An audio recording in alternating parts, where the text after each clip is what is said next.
Pessoal, tudo bom com vocês? Eu sou o professor Luciano Júnior, professor de História, e nós vamos hoje dar início às atividades do Educa Recife, aqui pela Escola Municipal para Aulas Digitais, pela Prefeitura do Recife.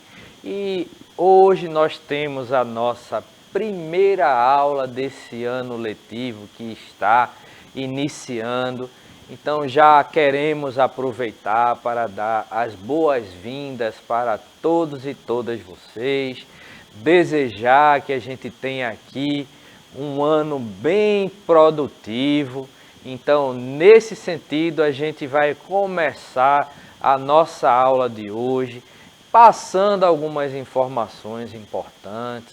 Vamos falar sobre o que a gente vai tratar ao longo de todo o ano letivo e já vamos começar a discutir um tema bem interessante.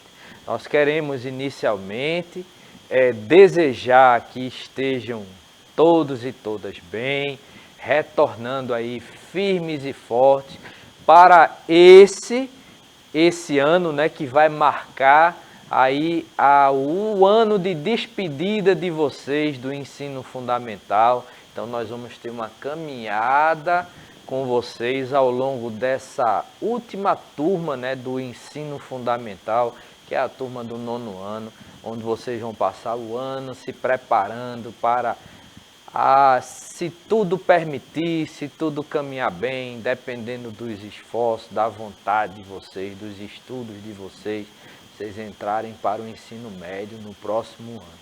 Então, como eu já disse, eu sou o professor Luciano Júnior, professor de História, e vou acompanhar vocês ao longo do ano em toda essa jornada de conhecimento aí, onde a gente vai trabalhar ao longo do ano temas bem interessantes que eu vou apresentar para vocês. Mas olha, a gente tem alguns avisos iniciais, né? A primeira coisa que a gente faz é dizer que a gente anda aqui bem acompanhado. Então, eu quero apresentar para vocês hoje a Laisa, que está aqui no cantinho da tela. Ela é a nossa intérprete de Libras dessa aula. E Laisa, junto com toda a equipe de intérprete de Libras do Educa Recife, vão passar o ano aqui nos ajudando para que nossas aulas se tornem mais acessíveis para todos e todas, porque a gente entende que a acessibilidade não é apenas importante, é fundamental. É muito interessante todo o trabalho de acessibilidade que a Escola Municipal para Aulas Digitais ela faz aqui junto com as aulas digitais, junto com toda a equipe, né, de educação especial que presta um serviço muito legal, visando aí contribuir para que cada vez mais a gente possa incluir mais e mais alunos e alunas, né, oferecendo aí acesso para todos e todas, né, do conhecimento, acesso ao conhecimento na realidade. Outro aviso que a gente tem que dar para vocês aí, já apresentei Laisa, já falei da equipe de Libras, de intérprete de Libras, né? Já falei aqui da equipe de educação especial, mas a gente tem aí, ó, gente, um aplicativo importante, né? Que é o aplicativo do Educa Recife. Aí já jogou, ia falar dele, ó, porque a gente tem aqui na produção a ajuda de Juninho e Isadora, que são os nossos produtores aqui, que eles fazem milagre aí com as câmeras, eles fazem a gente ficar mais bonito, né, aqui na tela, na frente de vocês. Mas ó, aqui no canto, vamos lá, tentar aproximar aqui, ó, aqui ó, no cantinho aqui, a gente tem os QR Codes que você aponta o seu celular e vai direcionar você para a loja de aplicativos do Android ou do iOS. Você vai baixar o aplicativo do Educa Recife, você vai fazer o seu login aí com a ajuda da gestão da sua escola.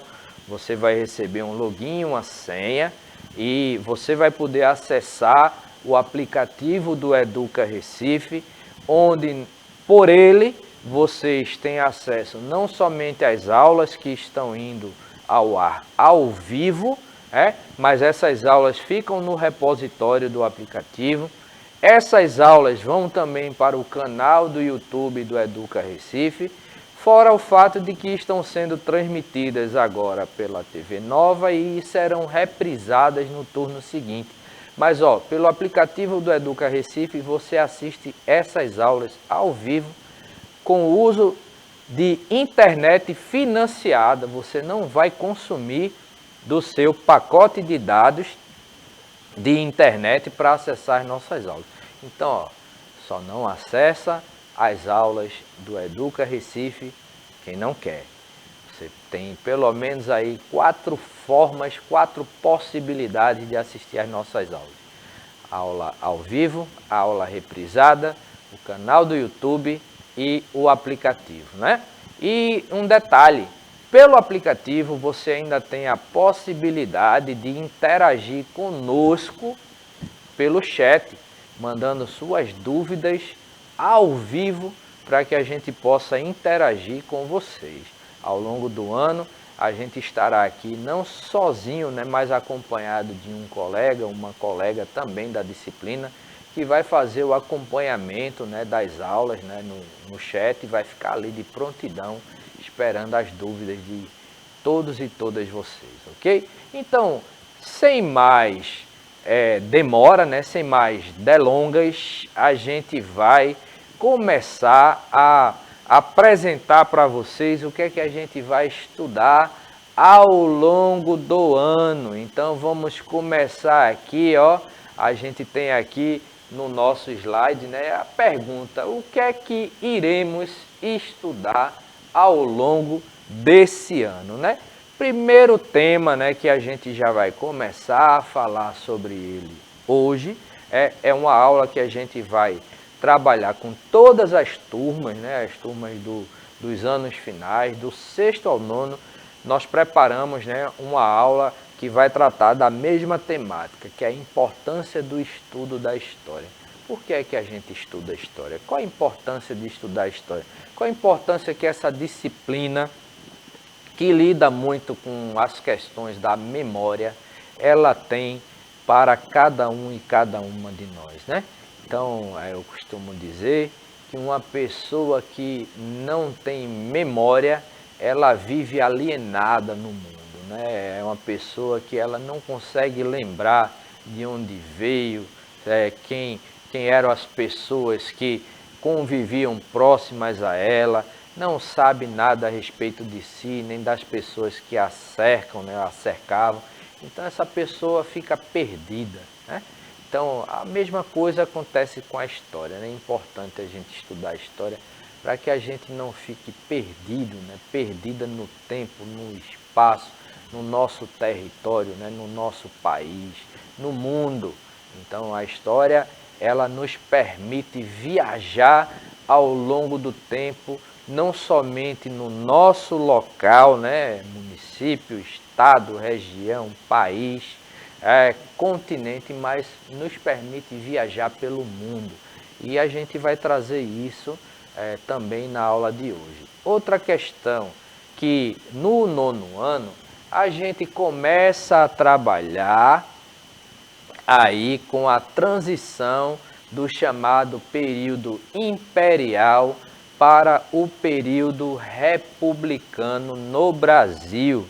Então a gente vai estudar aí como se deu essa transição, a gente vai estudar como é que ocorreu a proclamação da República aqui no Brasil, a gente vai tentar entender qual era o contexto do final, né, do período imperial, ali do século XIX, né, na transição já ali mais na frente para o século XX. Então a gente vai pegar o finalzinho do século XIX e ver aí como é que ocorreu essa transição para que a gente pudesse chegar até a proclamação da República em 15 de novembro de 1889, né?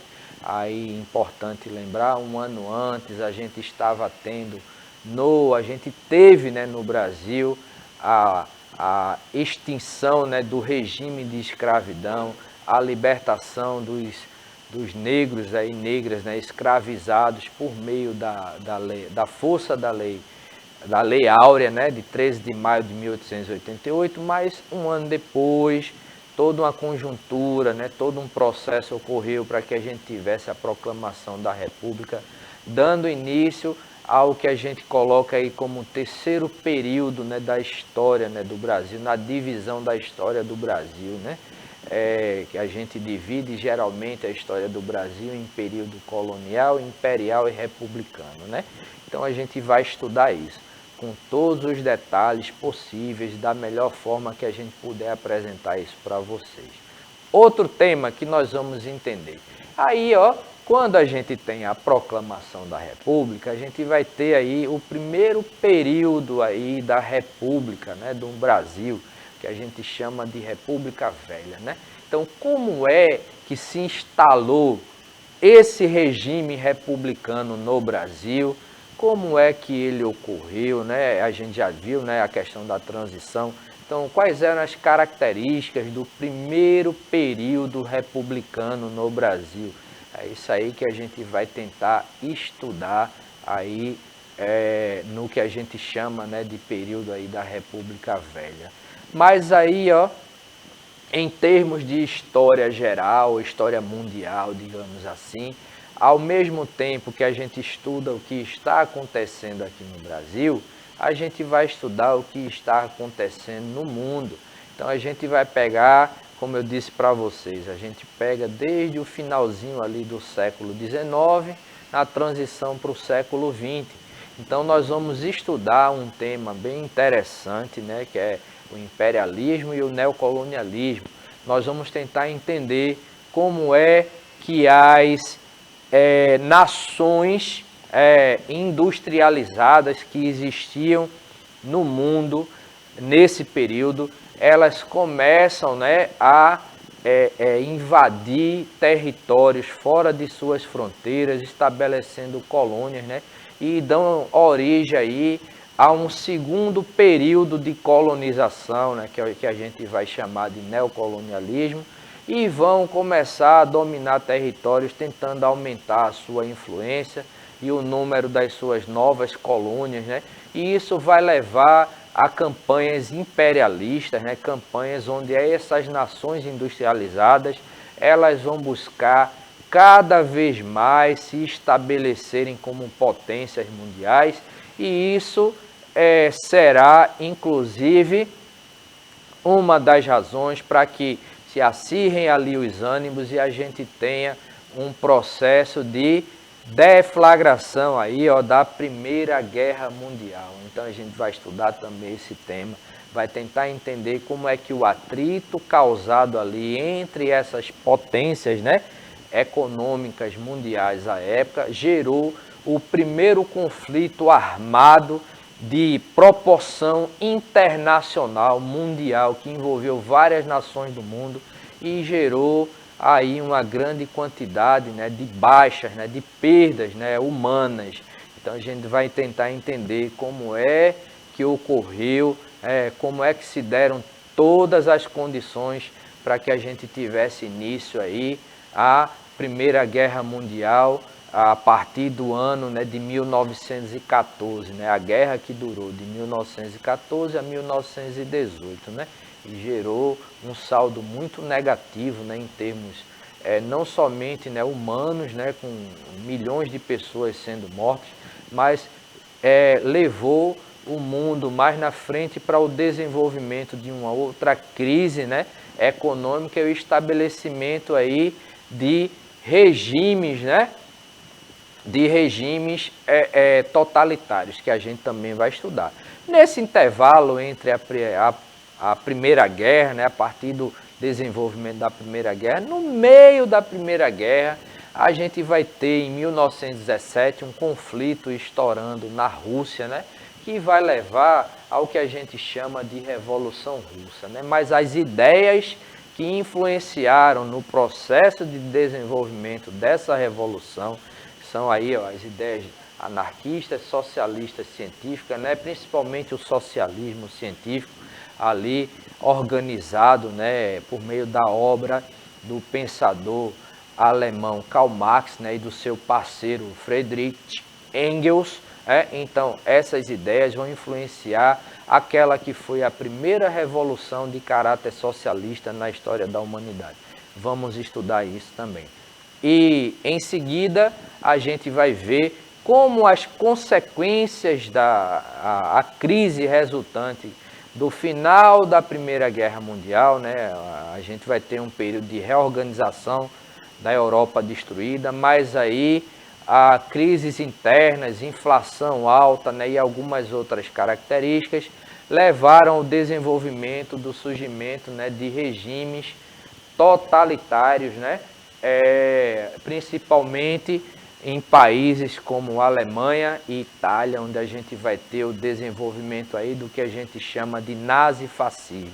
E vamos tentar entender como é que ocorreu também a Revolução de 1930 no Brasil, que vai levar ao poder, né, vai contribuir para que chegue ao poder o presidente, né, Getúlio Vargas. Então, Vargas, ele vai ter um papel muito importante para a história do Brasil e nós vamos estudar aí os dois períodos onde Getúlio Vargas ele esteve no poder, né? E aí é um outro tema de história do Brasil que a gente vai trabalhar.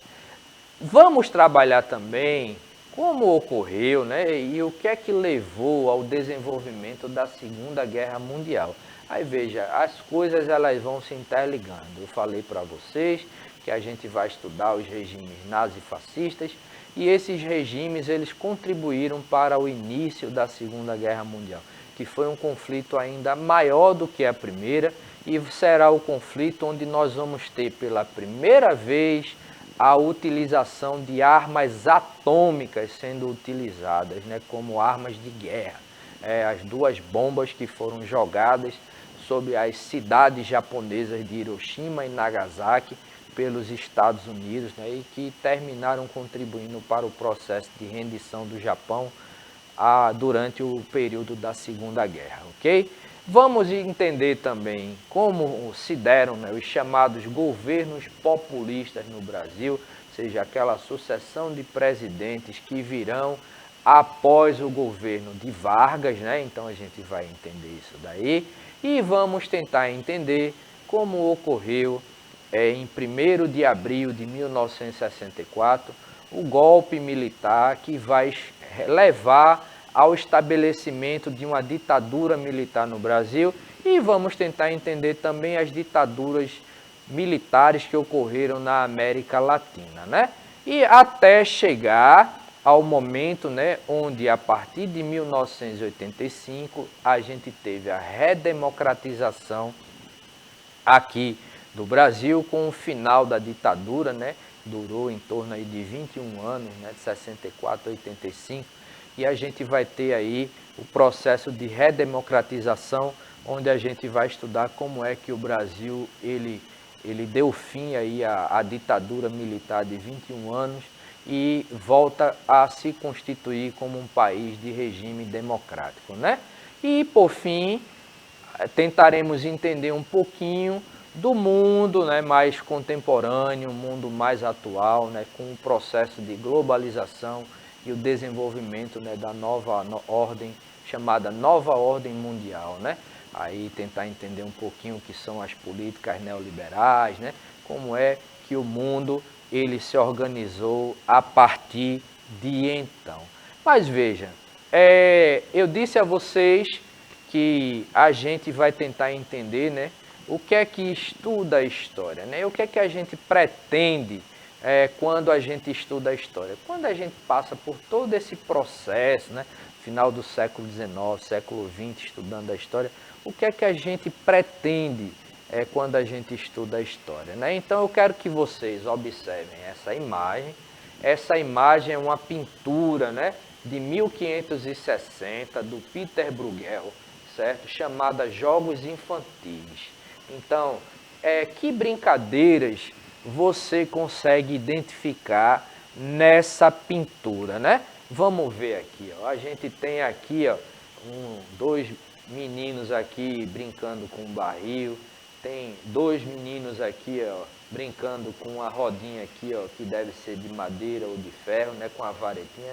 Eu utilizava muito isso também, eu usava isso na minha infância, pegava uma jante de bicicleta velha, né, uma varetinha e saía lá empurrando, né. Aí a gente vê aqui, ó, uma outra brincadeira, deixa eu mostrar para vocês aqui, ó, aqui no centro a gente tem, certo, um guri agachado enquanto o outro pula ele, né. Então a gente conhece, né, em alguns locais a gente conhece essa brincadeira, né, como amassar batata, né, mas tem outros nomes. Então a gente vê, ó, várias brincadeiras, algumas dessas brincadeiras, né, que são utilizadas até o dia de hoje. Então, observando a imagem, a gente pode dizer que esses jogos e brincadeiras infantis mudaram muito do período da pintura até a atualidade. Existem elementos que permanecem. Quais? Claro que sim. Eu já falei para a gente que sim.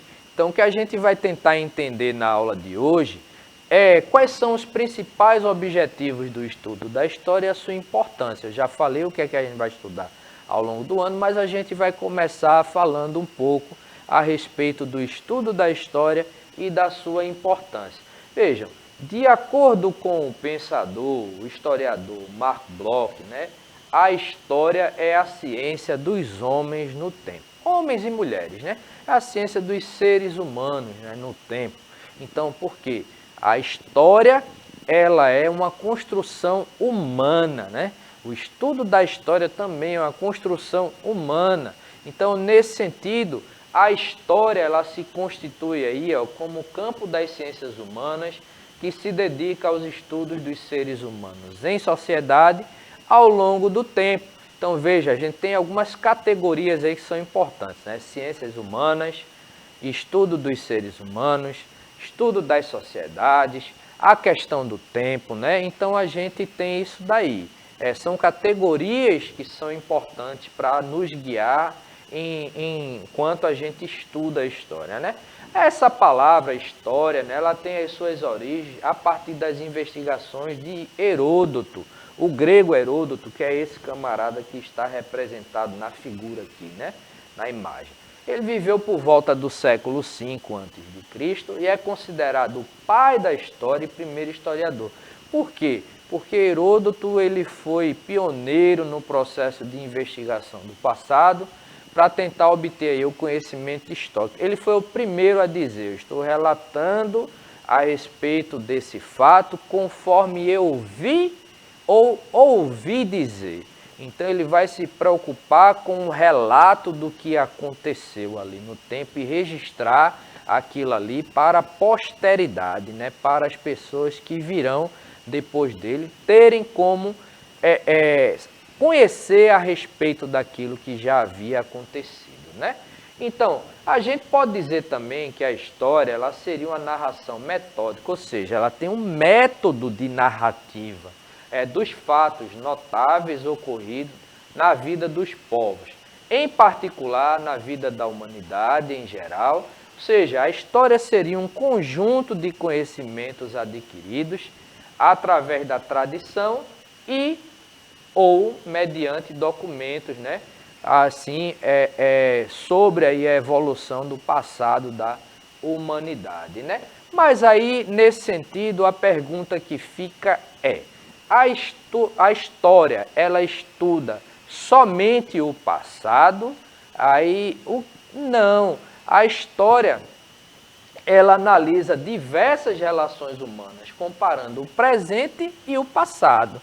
Então, a gente estuda o passado, dentre várias questões, por exemplo, para entender o que é que aconteceu ali no passado, aprender com os erros do passado para não repeti-los no presente, né? Então, por exemplo, a gente citou aí que a gente vai estudar os regimes nazifascistas, né? Os regimes totalitários.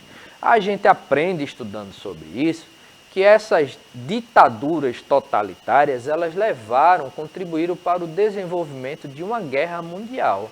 Então, isso já serve para que a gente fique de alerta, para que no presente, cada vez que acontecer de chegar ao poder em algum local, um líder, né, de características totalitárias, já serve para que a comunidade internacional fique de olhos abertos ali, para evitar que ele venha a desenvolver políticas semelhantes àquelas que levaram ao início, né, de um conflito armado de ordem internacional. Então a gente vai estudando o passado, comparando, né, com o presente, para tentar não repetir no presente erros também ocorridos no passado, né? Então, a história analisa essas relações humanas, né, fazendo essa comparação, e essas relações elas podem ser relações diversas, né, como, por exemplo, relações políticas, relações econômicas, relações culturais e relações tecnológicas, né? Por exemplo, o desenvolvimento da metralhadora, né, que é uma arma, né, ela contribuiu para a modernização de alguns exércitos e para o aumento do poderio bélico, né, militar de alguns países em relação a outros. Vamos lembrar, por exemplo, né, vocês estudaram aí no sexto, no sétimo ano, processo de colonização do Brasil, né, colonização das Américas, e viram que quando os colonizadores europeus chegaram na América, né, armados ali com armas de fogo, eles tiveram um poder maior de combate contra os povos originários, né, indígenas, que aqui na América existiam, que não conheciam a arma de fogo, né, as armas de fogo, usavam armas mais rudimentares, como arca-flecha, um tacape, até às vezes até uma lança, mas frente ao poderio bélico, né, dos europeus colonizadores, eles levaram muita desvantagem. O simples fato dos europeus utilizarem um cavalo como arma de guerra já contribuiu para dar uma vantagem muito maior em termos de poder militar contra os indígenas que aqui habitavam, né, na América, ok? Aí veja, uma outra pergunta, para que estudar a história?